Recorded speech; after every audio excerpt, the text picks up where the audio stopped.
यहाँ पे एक क्वेश्चन देखेंगे, कहता है प्रकाश किस रेखा में गमन करती है। प्रकाश किस रेखा में गमन करती है? जो प्रकाश है वह हमेशा सीधी रेखा में गमन करती है। प्रकाश हमेशा सीधी रेखा में गमन करती है। अगर इसको समझने के लिए आप क्या करिए कि एक सीधा पाट लीजिए, अंदर से खोखला हो और मोमबत्ती को जला दीजिए। जब वो उसको देखिएगा इस प्रकार से करके तो आपको मोमबत्ती नजर आ जाएगा। लेकिन जब आप वही पंप को मोड़ा हुआ लीजिएगा, जैसे आप लोग देखे होंगे आपके घर में होता होगा, तो इस प्रकार से पंप रहता है। अगर इस प्रकार से ऐसे देखिएगा, मोमबत्ती को यहाँ रख दीजिएगा तो मोमबत्ती नजर नहीं आता है। इससे यह पता चलता है कि प्रकाश जो है हमेशा सीधी रेखा में गमन करती है। तो पहला क्वेश्चन है कि प्रकाश किस रेखा में गमन करती है, तो हमेशा सीधी रेखा में गमन करती है। दूसरा क्वेश्चन है कि प्रकाश कैसा तरंग है। प्रकाश जो है वह विद्युत चुंबकीय तरंग है। अब विद्युत चुंबकीय तरंग, क्योंकि इसको गमन करने के लिए द्रव्यात्मक माध्यम की आवश्यकता नहीं होती है, इसलिए प्रकाश को जो कहा जाता है विद्युत चुंबकीय तरंग कहा जाता है। प्रकाश जो है निर्वात में से भी होकर गुजर सकता है। और सबसे अधिक प्रकाश का वेग की बात किया जाए तो सबसे अधिक प्रकाश का वेग निर्वात, अगर निर्वात ऑप्शन में नहीं रहेगा तो हवा होगा। और सबसे कम प्रकाश का वेग की बात किया जाए तो वह कांच होगा। उसके बाद तीसरा क्वेश्चन है कि प्रकाश को अपारदर्शी वस्तु से टकराकर वापस लौटने की घटना क्या कहलाता है। प्रकाश को है, जैसे जिस प्रकार हम लोग कोई भी वस्तु को देख पाते हैं वह प्रकाश के प्रवर्तन घटना के कारण, जैसे हम कोई भी वस्तु को देखें, हम आप जो भी वस्तु को देख रहे हैं वह प्रकाश के प्रवर्तन घटना के कारण। जैसे लाइट कोई वस्तु पर पड़ता है और वस्तु से टकरा करके हमारी आंख पे आता है तो हम किसी वस्तु को देख पाते हैं। नहीं तो देखे होंगे आप लोग भी कि रात को चलते टाइम वह क्या होता है, जो टॉर्च है नीचे की ओर रहता है। क्यों? क्योंकि वहां से वस्तु पर से प्रकाश टकरा करके हमारी आंख पे आएगा तो वो उस वस्तु को देख पाते हैं। और ये भी बात याद रखिएगा कि किसी भी वस्तु को देखने के लिए प्रकाश वस्तु पर पड़ना जरूरी है, न कि प्रकाश आंख पे पड़ना जरूरी है। अगर मान लिया जाए कि यहाँ पे एक रूम है, इसको में लाइट जल रहा है, यहाँ पे एक लड़का खड़ा है, तो इसको यहाँ पे रात का समय है, ये लड़का को ये रूम में खड़ा व्यक्ति नजर आ जाएगा, लेकिन ये जो लड़का है ये व्यक्ति को ये नहीं नजर आ पाएगा। क्यों? क्योंकि यहाँ पे प्रकाश नहीं है। मतलब किसी वस्तु को देखने के लिए प्रकाश जो पड़ने की आवश्यकता है वह वस्तु पर, न कि आंख पर।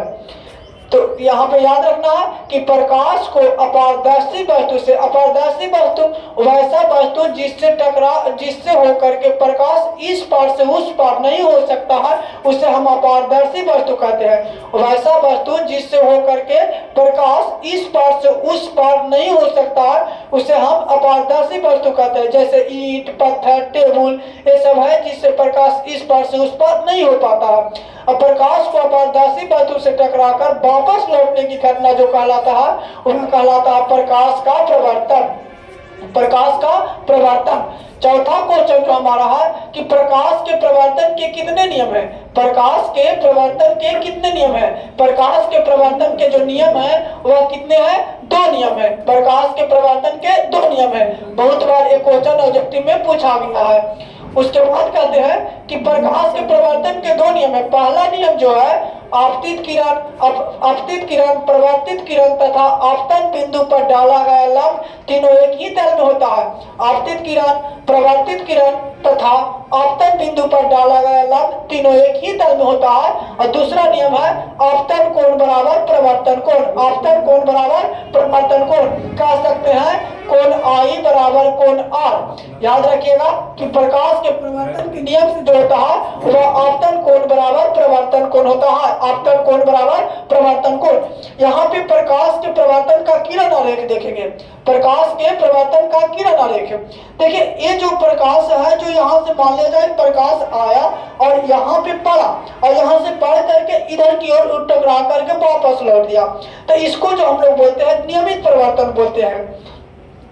कहता है कि जो किरण दर्पण की, इसको जो बोला जाता है, ये दर्पण बोला जाता है। और जहां पे प्रकाश दर्पण में मिलता है उसे हम आपतन बिंदु कहते हैं, और जो लंब डाला गया है उसे हम अभिलंब कहते हैं। और जो यहाँ दर्पण है वह समतल दर्पण है। कैसा दर्पण है? समतल दर्पण।